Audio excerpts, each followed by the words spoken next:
यह व्यक्ति केवल एक एस्केप आर्टिस्ट नहीं था, बल्कि मॉडर्न डे हुडिनी था, जिसके कारनामे वास्तविकता को चुनौती देते थे। वह यूनाइटेड स्टेट्स ऑफ अमेरिका की कुछ सबसे बड़ी सुरक्षा वाली जेलों से न केवल 1 या 2 बल्कि 7 बार माइंड ब्लोइंग तरीके से भागने में सक्सेसफुल रहा। उसने कबाड़ से चाबियां बनाई, सोलिटरी कन्फाइनमेंट से गायब हो गया और रेजर वायर की फेंसेस के ऊपर से छलांग लगाई। उसका साहस और प्रतिभा ऐसी थी कि अधिकारियों को भी हैरान कर देती थी।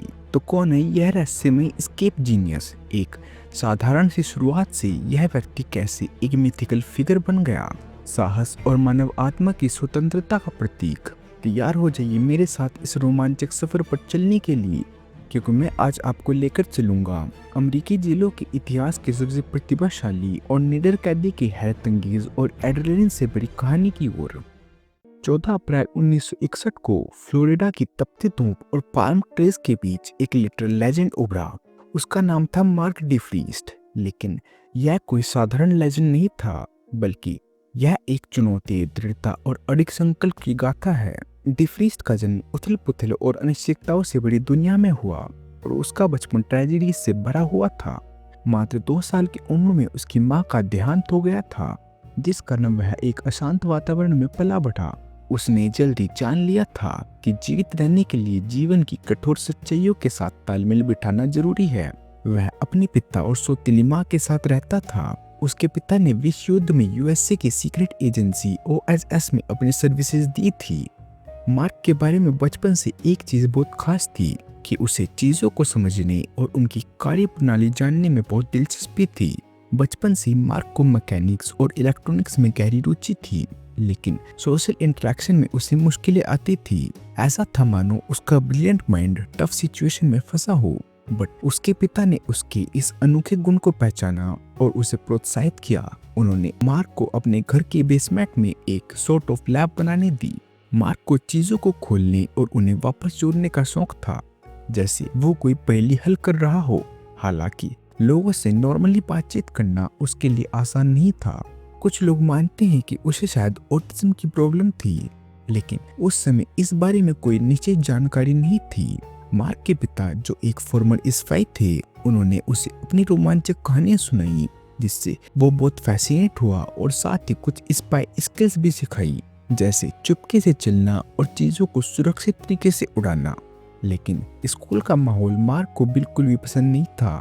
वह वहाँ फिट नहीं हो पाया और समस्या खड़ी कर दी, जिसके बाद उसके माता पिता ने उसे एक स्ट्रेट बोर्डिंग स्कूल में भेज दिया। मार्क को यह जगह इतनी नापसंद थी कि उसने वहां से भागने की योजना बनाई और यह उसकी आदत बन गई। बड़े होने पर मार्क और उसके पिता ने एक कम्युनिटी प्रोजेक्ट पर साथ काम किया, जिसमें एक लोकल पुल की वेल्डिंग मरम्मत थी। काम खत्म करके एक दिन वो और उसके पिता एक रेस्टोरेंट गए, जहां मार्क की मुलाकात ब्रेंडा नामक एक वेट्रेस से हुई, जो उसकी नीली आंखें, सुनहरे बालों और इंटेलेक्ट से बहुत इम्प्रेस थी। इतनी इम्प्रेस कि वो दोनों डेट करने लगे। कुछ दिन डेटिंग के बाद मार्क और ब्रेंडा ने शादी कर ली और वे रोड ट्रिप्स पर निकल पड़े। इन यात्राओं के दौरान मार्क का ट्रक, जो हर संभव औजार से भरा हुआ था, उसका जॉय और प्राइड बन गया।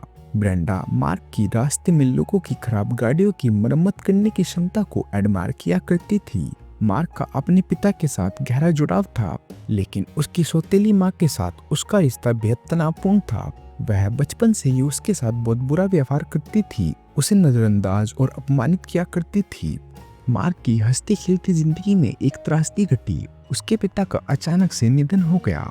अपने पिता की मृत्यु से वो बहुत टूट चुका था, बट मार्क को उनके बिलीवेड टूल्स को देखकर शांति मिलती थी, जो उसे उसके पिता के साथ किए गए प्रोजेक्ट की याद दिलाते थे और उसे इमोशनली अच्छा फील कराते थे। साथ ही ये टूल्स मार्क के काम के लिए भी काफी उपयोगी थे, इसलिए मार्क ने इन टूल्स को अपने पास रख लिया, यह जाने बिना कि वसीयत से जुड़े कानूनी पहलुओं के कारण ये आधिकारिक रूप से उसके नहीं थे।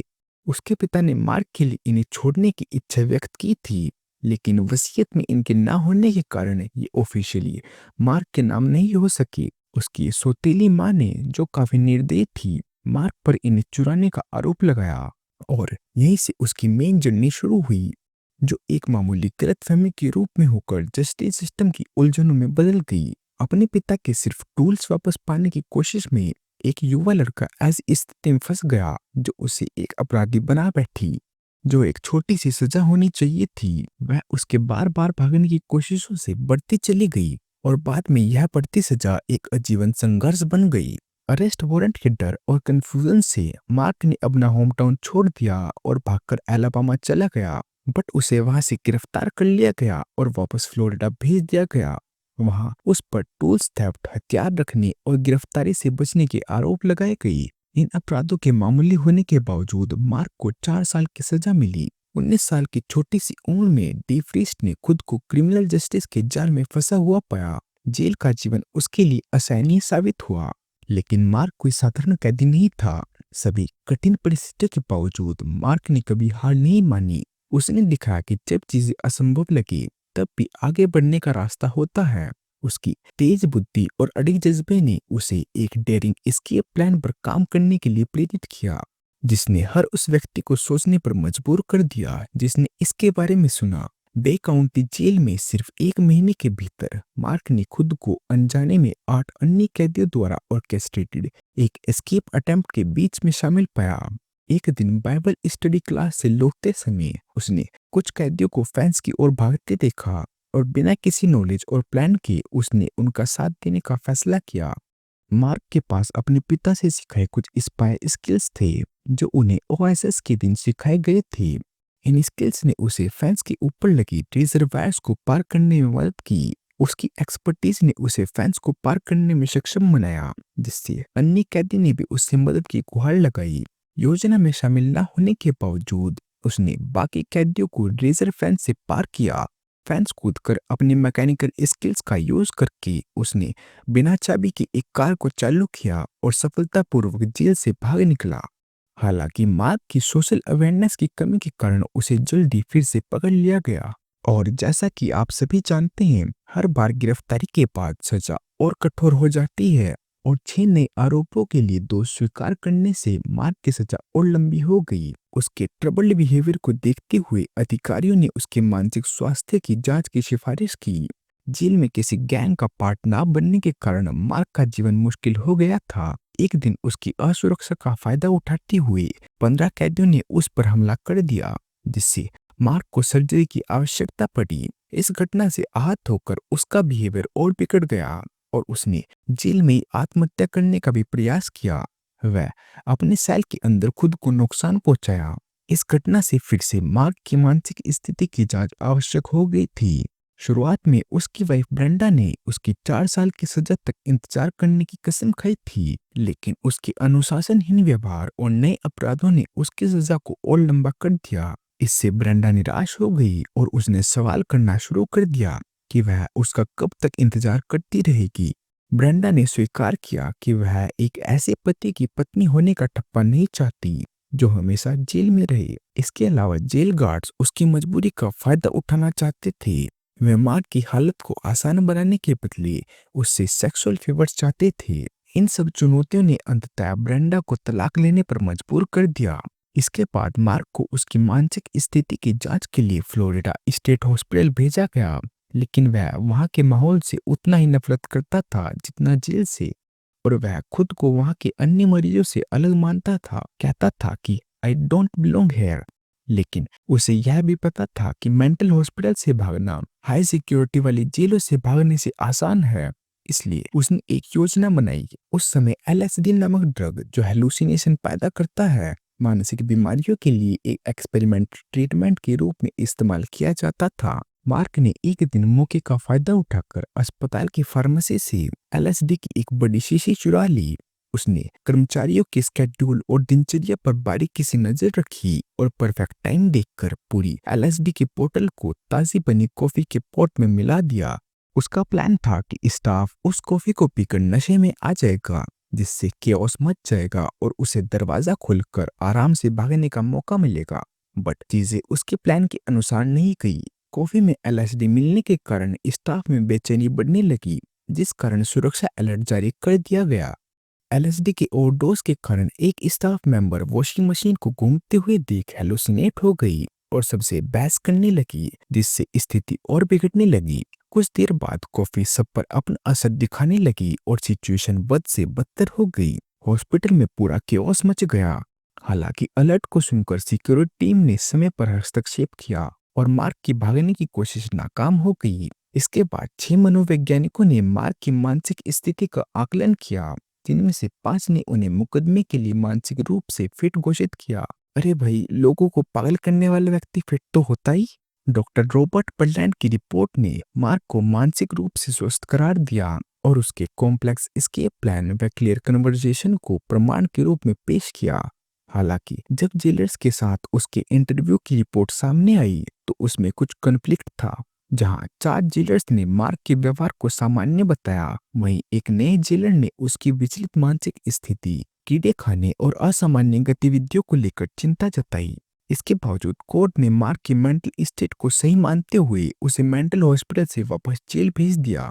अब जेल के अंदर से ही मार्क की मुलाकात एक रिलेटिव के जरिए बोनी नामक महिला से हुई। लेटर्स के आदान प्रदान के बाद उन्होंने प्रॉक्सी शादी कर ली, यानी जेल में रहते हुए ही शादी। और शादी के एक हफ्ते बाद वे पहली बार मिले। वर्षों तक मार्क ने बोनी को जेल में बनाए गए कार्ड्स और आर्टवर्क के माध्यम से इमोशनली अपने साथ जोड़े रखा। इन लेटर्स में वो अपनी फीलिंग्स बोनी के साथ शेयर करता, उसे अपनी रोजमर्रा के जीवन के बारे में बताता। इसके कुछ दिनों बाद मार्क को जेल में एक वुड वर्किंग क्लास का हिस्सा बनने का मौका मिला। इससे मार्क अपनी क्रिएटिविटी को एक नए स्तर पर ले गया। मार्क ने बचपन में जो चीजें सीखी थी वो अब उसके काम आ रही थी, लेकिन उसकी आर्किटेक्ट जैसी क्षमताएं उसके लिए दो धारी तलवार बन गई। तांबे की चादरें और अन्य सामग्री का उपयोग करके उसने 2 डबल बैरल जिप गन बनाई, जिनमें से एक तो जेल में ही सबमिट करा दी गई और दूसरी उसने अपने अंडरवियर में छिपा ली, जिसका उसने अपने अगले प्लान में इस्तेमाल किया। एक दिन आर्ट क्लास से अपने सेल में जाने के बाद उसने एक टूथपिक से अपना दांत निकालकर खून से अपने आप को लथपथ कर दिया, जिससे उसे स्ट्रेचर पर लेटाकर मेडिकल स्टेशन ले जाया गया। मतलब स्ट्रेचर के मेटल से बने होने के कारण उसकी मेटल गन भी मेटल डिटेक्टर से अननोटिस चली गई। उसकी सेल्फ इंजरी ने डॉक्टर के अंदर सस्पिशन पैदा कर दिया, बट उन्होंने उसका इलाज करके गार्ड्स को उसे वापस उसके सेल में ले जाने के लिए कहा। अब मार्क ने गार्ड से बाथरूम जाने की रिक्वेस्ट की, जिसे वो मान गए और इसी दौरान मार्क ने मौका पाते ही अपनी हथकड़ी के ताले खोल दिए और एक गार्ड पर अपनी मेकशिफ्ट गन तान दी और वार्निंग देने लगा कि कोई हिला तो इसका भेजा साफ। इसे देखकर बाकी कैदी हंसने लगे और कुछ गार्ड्स को यकीन नहीं हुआ कि वह बंदूक असली है। लेकिन जब उसने पास रखे टेलीफोन पर गोली चलाई और उसे चकनाचूर कर दिया तो सभी को गंभीरता का एहसास हुआ। अब सिचुएशन की ग्रेविटी को देखते हुए सभी गार्ड्स ने मार्क को जेल से भागने दिया। जेल से बाहर निकलकर उसने वाहन खोजने की कोशिश की, लेकिन उस दिन लक पूरी तरह उसके साथ नहीं था और जब उसे सफलता नहीं मिली तो उसने प्लान बी अपनाया और दलदल इलाके की तरफ भाग गया। मार्क जेल से भागने में तो कुशल था, बट आगे क्या करना है वो उसे नहीं पता था। इसलिए इवेंचुअली उसे एक चोरी की कार और उसकी DIY बंदूक के साथ गिरफ्तार किया गया। कुछ लोग मानते हैं कि मार्क एक एक्सीडेंट क्राफ्टमैन था, मतलब वो बंदूक बना तो सकता था, बट उसे चलाने की हिम्मत उसके अंदर नहीं थी। एक बार फिर पकड़े जाने के बाद अथॉरिटीज ने मार्क को फिर से अस्पताल भेजने का प्रयास किया, लेकिन कॉफी से जुड़ी घटना के बाद अस्पताल ने उसे स्वीकार करने से इनकार कर दिया। इसके परिणाम स्वरूप मार्क को फिर से बे काउंटी जेल भेजा गया, जहां उसे सोलिटरी कन्फाइनमेंट में रखा गया। उसे एक स्ट्रेट जैकेट और पैरों में बीडियों के साथ जकड़ दिया गया, जिससे वह जोरदार विरोध में भड़क उठा। गुस्से में उसने अपने सेल में तोड़फोड़ शुरू कर दी। आश्चर्यजनक रूप से उसने मात्र 5 मिनट में रिस्ट्रेन से खुद को आजाद कर लिया और केवल एक टूथब्रश का उपयोग करते हुए जेल में जमकर तबाही मचा दी। इस तबाही के बाद जब उसने टूटी हुई लाइट के पीछे एक वाटर पाइप को खोजा तो उसने उस पाइप को निकालकर अपने सेल का दरवाजा तलक खोल लिया। इसके बाद मार्क ने अपने गनस्मिथ फेज में फिर से प्रवेश किया, जहां उसने टूथपेस्ट की ट्यूब सहित जो कुछ भी मिला उससे हथियार बनाए।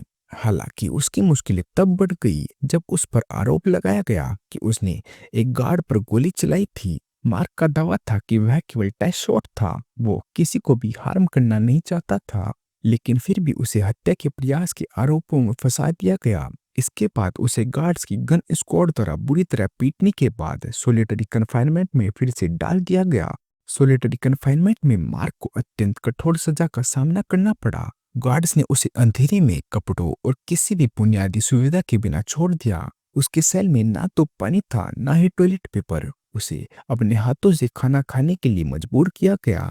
मतलब उसकी स्थिति किसी मध्यकालीन कैदी की तरह हो गई थी। गार्ड्स ने उसकी यातना को और बढ़ाने के लिए उस पर पानी की धार छोड़ी और उसकी नींद को लगातार बाधित किया।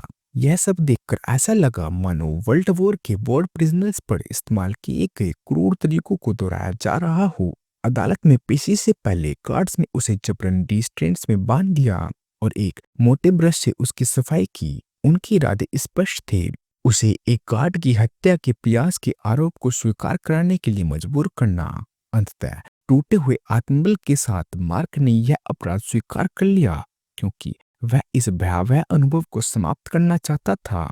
मार्क ने इन यातनाओं, शारीरिक प्रताड़ना और मानसिक दबाव का सामना किया, जिसने उसके आत्मविश्वास को पूरी तरह नष्ट कर दिया।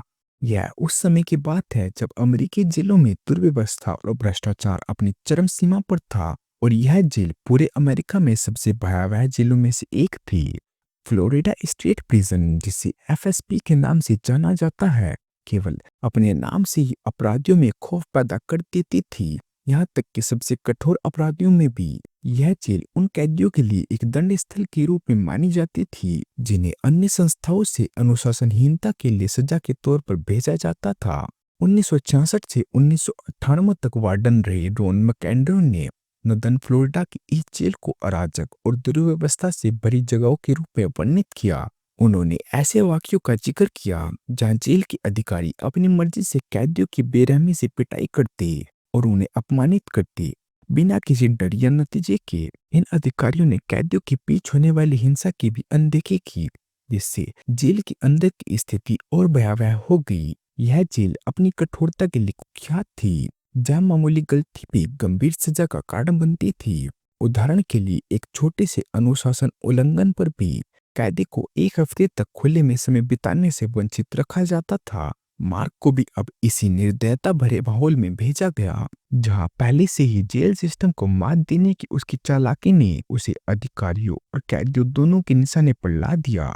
जेल में मार्क को क्यूबा के एक कैदी यूनो के अधीन होना पड़ा, जिसने मजाक में उसे मिसेस वेंडी कैस्ट्रो कहकर बुलाया। यूनो ने मार्क के लिए नियम बनाए, जिनमें बाकी इनमेट्स उसे एक फीमेल के रूप में ट्रीट करने लगे।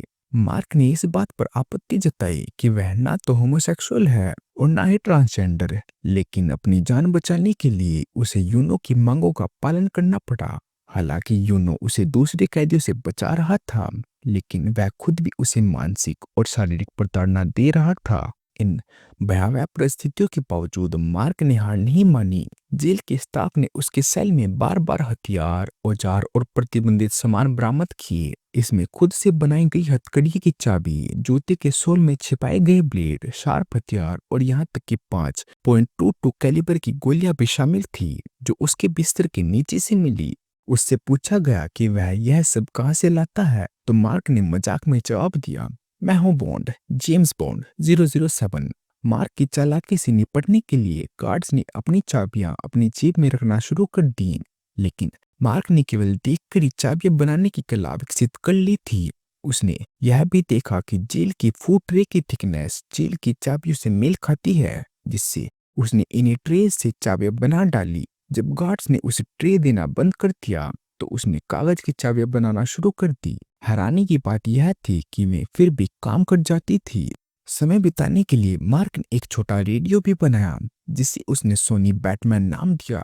यह रेडियो उसने इतनी चालाकी से छिपा रखा था कि कोई उसे ढूंढ नहीं पाया। रेडियो पूरा होने के बाद वह चोरी छिपे इसे अपने सेल में लाया और इसके साथ वो स्मगल ड्रग का सेवन करते हुए संगीत सुनता और खुद को जेल की कठोर माहौल से अलग कर लेता। जेल में अपने समय के दौरान मार्क ने बार बार इनोवेशन और ब्रिलियंसी का परिचय दिया, जिससे वह जेल के सबसे चर्चित और चालाक कैदियों में से एक बन गया। मार्क ने जेल में रहते हुए एक और धारदार औजार तैयार किया, जिसका उपयोग करके उसने एक अन्य कैदी की सेल की सलाखों को बहुत सावधानी पूर्वक काटा। इस प्रक्रिया में उसे प्रत्येक सलाख को काटने में 8 घंटे लगे। इस मेहनत के बाद वह एक बार फिर से आजाद होने में सफल हुआ। उसने एक साहसिक छलांग से रिजर्वायर से बनी फेंस को पार करके महिलाओं के एक्सरसाइज यार्ड में प्रवेश किया। हालांकि जब वह जेल से लगभग 2 मील दूर पहुंचा तो उसे एहसास हुआ कि ऊंचाई से कूदते समय उसके दोनों पैर और कलाई की हड्डी टूट चुकी है। बावजूद चोट के उसने एक बड़ा ट्रक हाईजैक किया और उससे पुलिस के रोड ब्लॉक को तोड़ते हुए आगे बढ़ा। ट्रक हाईजैक करके उससे पुलिस बैरिकेडिंग को तोड़ने का दृश्य किसी तेज तर्रार एक्शन फिल्म जैसा प्रतीत होता है।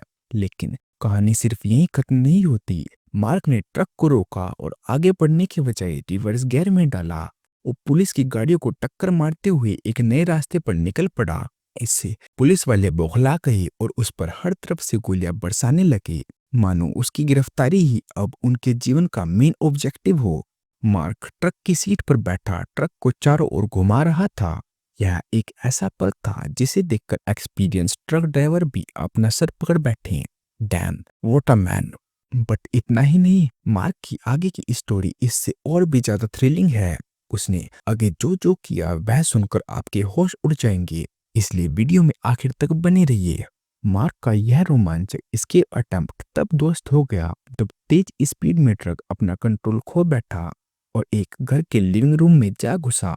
इस घटना के बाद मार्क को फिर से गिरफ्तार कर लिया गया और उसकी सजा को और बढ़ा दिया गया। अब एक बार फिर से जेल में आने के बाद उसकी स्थिति और भी खराब हो गई, जहां उसे बाकी इनमेट्स द्वारा अत्यधिक हिंसा और क्रूरता का सामना करना पड़ा। इसके साथ ही कैदियों पर अत्याचार करने वाले कुख्यात गन स्क्वाड के गार्ड्स के साथ साथ इलेक्ट्रिक चेयर की धमकी ने उसके लिए जेल का माहौल बेहद भयावह बना दिया। यहाँ तक कि मार्क ने प्रसिद्ध अपराधी टेड बंडी जैसे सीरियल किलर्स के करीब रहकर खतरे को महसूस किया, जो अंततः इलेक्ट्रिक चेयर का शिकार बना। जेल के भीतर की क्रूरता वार्डन की बातों से भी जाहिर होती थी, जहां कैदियों को अक्सर बुरी तरह से पीटा और घायल पाया जाता था। स्थिति इतनी भयावह थी कि 1999 में फ्रैंक वोल्डेस की हत्या जैसे मामलों ने इस क्रूरता की सच्चाई को उजागर किया। फ्रैंक की जेल के अंदर ही हत्या कर दी गई थी और मार्क उसकी डेथ का विटनेस था। इसलिए इस घटना के बाद मार्क की सुरक्षा के लिए उसे तुरंत कैलिफोर्निया की जेल में ट्रांसफर कर दिया गया। मार्क की यह कहानी करेज, स्ट्रगल और इनजस्टिस की एक गाथा है, जो उसके दृढ़ इरादों और स्वतंत्रता के लिए उसके अनस्टॉपेबल प्रयासों का वर्णन करती है। मार्क का समय फ्लोरिडा स्टेट प्रिजन में असाधारण घटनाओं और संघर्षों से भरा रहा। उसके नाम पर कुल 209 डिसिप्लिनरी रिपोर्ट्स दर्ज हुई, जिनमें से ज्यादातर हथियार बनाने और जेल से भागने के प्रयासों से जुड़ी थी।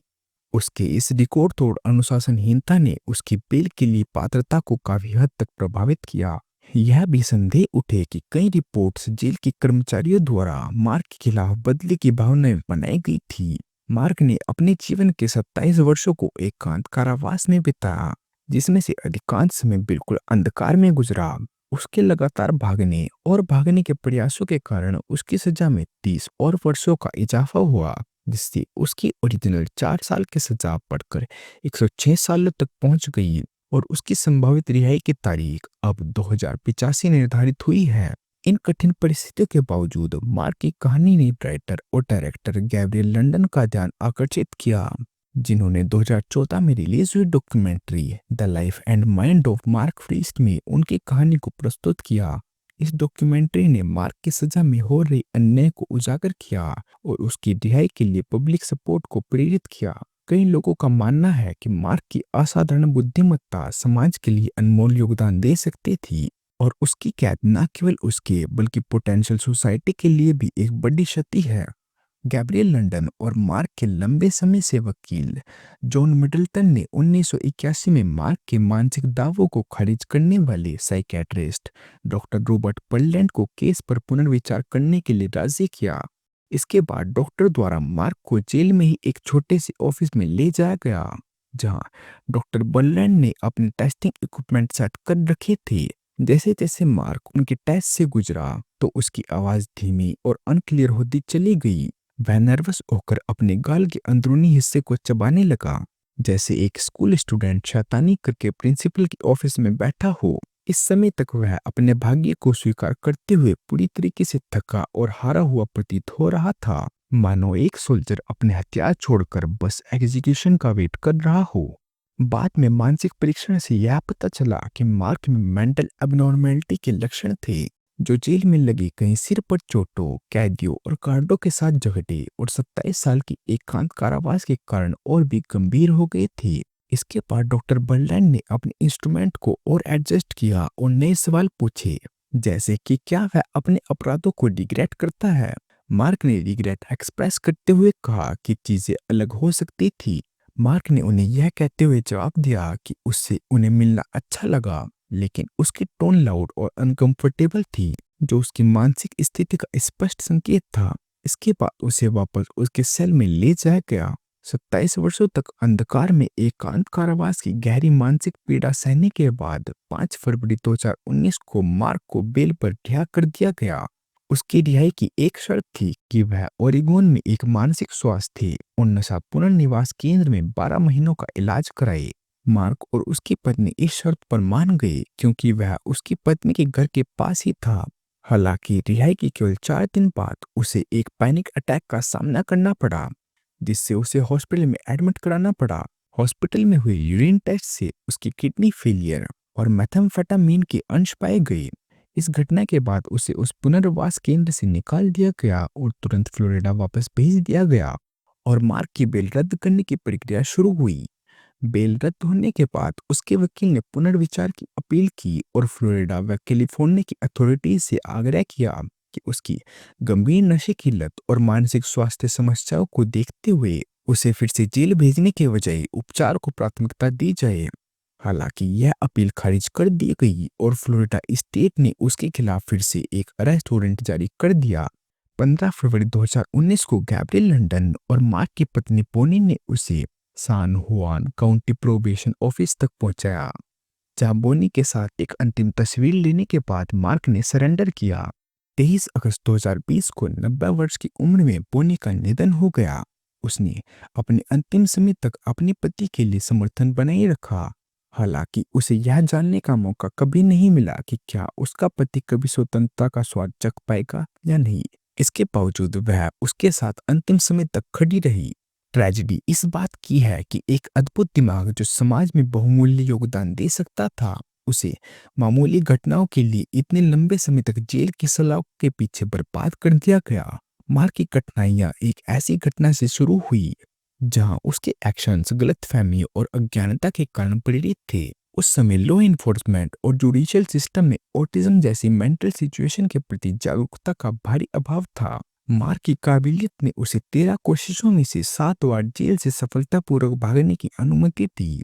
हालांकि छोटे छोटे उल्लंघनों के लिए सैकड़ों डिसिप्लिनरी रिपोर्ट्स ने उसके कारावास की अवधि को 34 साल तक बढ़ा दिया।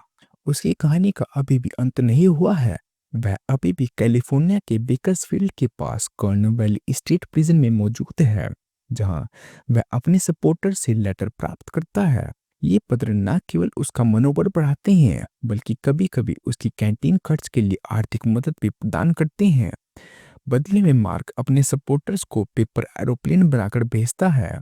मार्क को फ्लोरिडा का होडिनी कहा जाता है, क्योंकि उसने बार-बार हाई सिक्योरिटी जेल से भागकर अपनी अविश्वसनीय चतुराई और साहस का परिचय दिया। उसकी प्लानिंग ने जेल अधिकारियों को चकित और परेशान कर दिया था, लेकिन उसके भागने की घटनाओं के बीच उसकी कहानी में पीड़ा, अन्याय, विश्वासघात और कैद की कठोर यथार्थ भी शामिल है।